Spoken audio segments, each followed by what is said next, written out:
오늘은 이제 문재인 대표가 당으로 복귀해서 이제 다잡기에 나섰는데 굉장히 고강도 얘기를 해놨네요. 당내 투쟁 그 일으킨 사람 내가 책임을 묻겠다고 했습니다. 또 안철수 의원이 이제 진보 성향에서 중도 쪽으로 약간 위치를 바꾸고 있는데 그것 때문에 여당이 좀 부담스러워한다는군요. 관련된 얘기 나눠보겠습니다. 자, 문재인 대표 오늘 단호한 입장을 밝혔죠. 같이 육성 확인하겠습니다. 제1야당의 대표로서 부끄럽고 공고스럽습니다. 머리를 숙여 사과 말씀을 드립니다.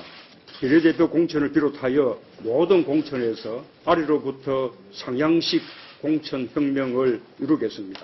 당내 투쟁을 야기하면서 당을 흔들어서 정권교체를 방해하는 세력에 대해서는 이제 책임을 묻지 않을 수 없습니다. 저 문재인 사적생의 각오로 이 난국을 돌파하겠습니다.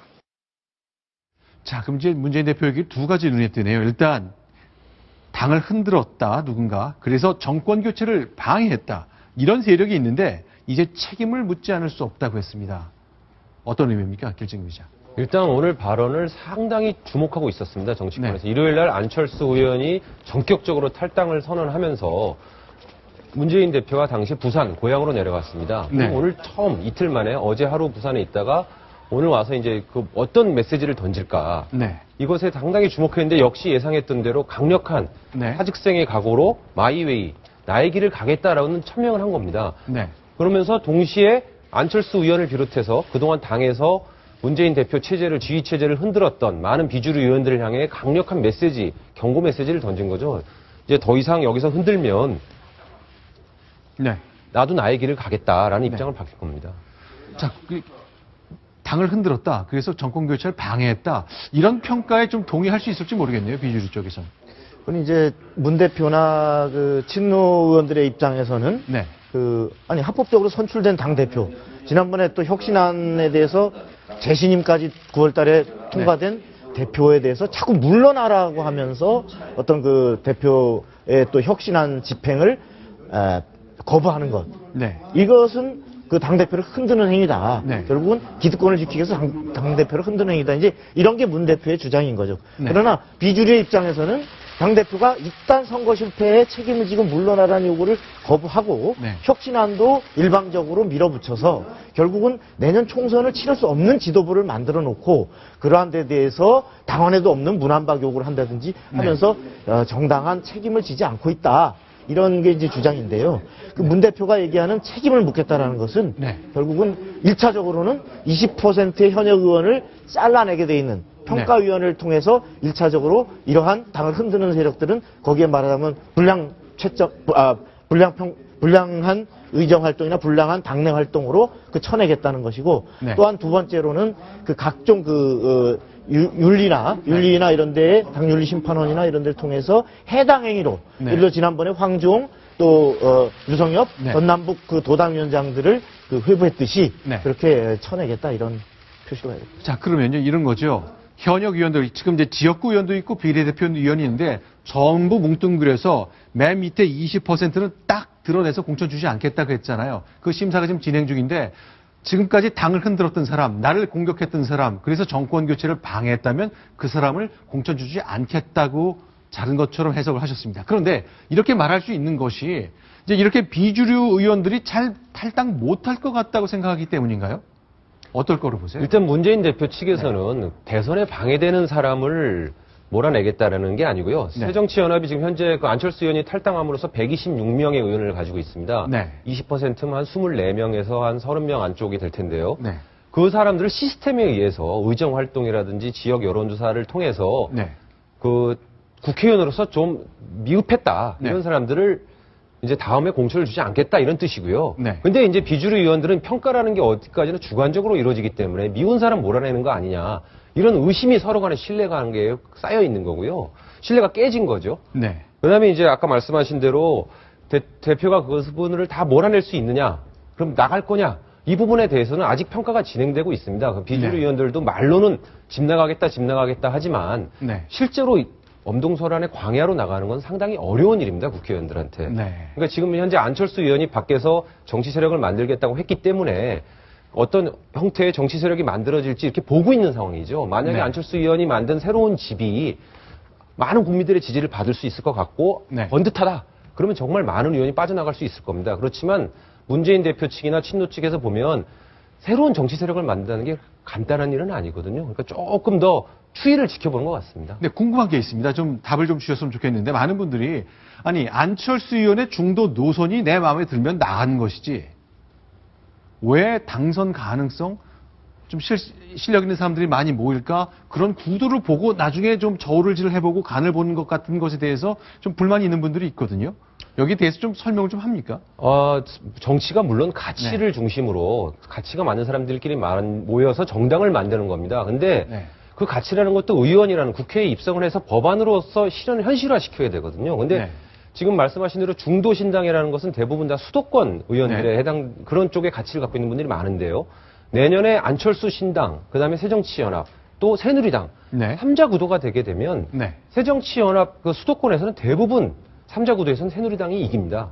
그러면 내가 안철수 신당으로 갈 수도 있지만 가면 다음 총선 결과 당선되기가 상당히 어려워지거든요. 그렇기 때문에 여러 가지 구도를 보고 안철수 의원이 또 얼마나 많은 정치 세력을 넓혀갈 수 있을지를 살펴본 다음에 이제 이동을 하지 않을까, 이동 여부를 결정하지 않을까 이렇게 생각하고 있습니다. 자, 많은 의원들이 특히 비주류에서 지금 안철수 의원이 연탄을 나르는 모습인데 저 장면을 유심히 보고 있을 것 같습니다. 자, 국민들이 어떻게 평가할까? 안철수 의원에게 얼마나 힘을 줄까? 관심을 갖고 있을 텐데 오늘 연탄 배달 봉사 장면에서 안철수 의원은 뭐라고 얘기했는지 들어보겠습니다. 어떤 분이 그러십니다. 왜 선거 때마다 새누리당이 승리하는 줄 아느냐고 질문하시는 겁니다. 그러면서 이제 그분의 해석은 신뢰할 수 없는 야당보다 항상 익숙하게 실망만 주는 여당을 찍게 된다. 그겁니다. 결국은 국민은 100점을 바라는데 결국은 새누리당은 10점밖에 못 얻는다는 말씀이고 그리고 이제 야당은 10점도 못 얻을 것 아닌가 하는 의구심을 가지고 있다는 그런 말씀입니다. 그건 정말로 불행한 일 아니겠습니까? 아니 지금 아니 그게 가능하지 않습니다. 호흡 벌판에 포롤 단신으로 서 있고 저한테는 가장 어려운 선택을 했다 그 말씀을 드렸습니다. 정치가 국민들을 두려워할 수 있게 하는 일을 꿋꿋이 해나가겠습니다. 자, 안철수 의원의 채점표에는 이제 100점 만점에 새누리당은 10점, 새정치민주연합은 6, 7, 8, 9점 그 언저리에 있나 보네요. 아까도 저 잠깐 말씀드렸습니다만 안철수 의원이 바라는 구도는 보수의 새누리당, 그다음에 진보의 새정치연합 그 가운데 중도신당을 만들고 싶어 하거든요. 그렇다고 하면 이제 새누리당에 대한 비판도 필요하죠. 그러니까 이제 새누리당도 10점, 야당도 10점도 안 된다는 건 이제 야당의 지지를 또 끌어모으기 위한 여러 가지 그 계산이 깔려 있는 발언이라고 생각합니다. 자, 문제는요. 이제 아까 결정 기자 얘기한 것처럼 일단 가치도 가치고 철학도 철학이지만 일단 내가 당선되고 살아야 되는 것 아니냐. 일단 내가 살기 위한 틀을 만드는 것이 우선이기 때문에 좀 관망하고 기다린다고 얘기를 했는데요. 자, 안철수 의원은 그 반대로 빨리 사람들이 나와서 내 곁으로 모여주길 바랄 거 아닙니까? 그 중에 이제 가장 관심 가는 사람 중에 하나가 송호창 의원이거든요. 자, 지난번에 유일하게 현역 의원으로 안철수 의원을 위해서 탈당했던 송호창 의원. 탈당 가능성이 없다면서요. 송호창 의원은 지금도 안철수 의원하고 아주 가까운 사이인 것은 틀림없습니다. 그렇지만 지난번에 대선 당시에 2012년 대선 때 송호창 의원이 유일하게 탈당해서 안철수 의원을 돕지 않았습니까? 한번 탈당했다가 다시 복당했습니다. 정치인으로서 당적을 바꾼다는 게 간단한 일은 아니고요. 근데 이번에 또 탈당을 하면 두 번째 탈당이 되니까 안철수 의원도 그 부분에 대해서는 양해를 했던 것 같습니다. 그렇지만 이제 앞으로 어떻게 이제 총선 직전에 야권의 구도가 바뀌느냐에 따라 또 상황이 변할 수는 있을 것 같습니다.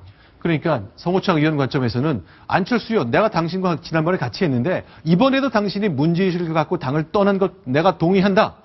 그 정도까지는 아니라는 얘기인가요? 아니요. 내가 당을 떠날 만큼은 아니다. 안철수 현실적인 판단인 겁니다. 왜냐하면 송호창 의원과 안철수 의원이 안철수 의원 탈당 전날까지도 송호창 의원과 상의를 했고요. 근데 이제 현실적으로 송호창 의원은 내년 4월에 또 이제 의왕 지역구에서 정치를 선거를 해야 되는 입장인데 또 탈당을 한다는 것, 두 번째 탈당이라는 것에 대한 부담이 있고 그 부분에 대해서 안철수 의원도 양해를 했습니다. 자, 그러면 이제 송호창 의원이 아침에 이제 라디오 인터뷰를 했거든요. 내가 나가는 것보다 일단 안철수 의원이 다시 왔으면 하는 바람이 좀 담겨 있네요. 같이 듣겠습니다.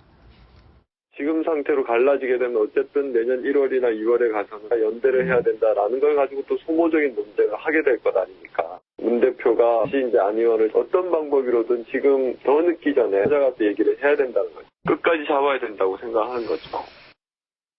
네. 그러면요, 이제 여당 얘기를 좀 해봤으면 좋겠습니다. 안철수 의원이 이제 상대적으로 진보적 성향의 새정치민주연합을 떠나서 중도 진영을 구축할 것 같다는 예상이 많잖아요. 새누리당이 그렇게 좀 부담스러워하는 건 맞습니까? 부담이라기보다는요, 새누리당 안에도 분명히 안철수 의원과 정치적 성향이나 가치가 비슷한 분들이 있습니다. 그래서 네. 그분들도 연합해서 안철수와 새로운 신당을 만드는 것 아니냐라는 이런 추측은 있지만, 새누리당 그런 분들 수도권 의원들이 대다수인데 그런 분들이 당을 나올 이유가 없어진 게 네. 지금 안철수 의원이 수도권에서 새로운 당을 만들고 야당 후보들끼리 경쟁을 하게 되면 네. 그 사람들은 쉽게 당선이 될 수 있습니다. 네. 적어도 지금 안철수 의원하고 합치는 것은 현실적으로 상당히 그렇게 예측하기는 어려울 것 같습니다. 네. 그 이제 새누리당에서의 긴장론이라는 것은 지금 산술적으로만 따지면 네. 그래서 수도권의 경우는 박빙 지역 5% 안팎의 차이로 당락이 결정되는 지역이 엄청 많은데 네.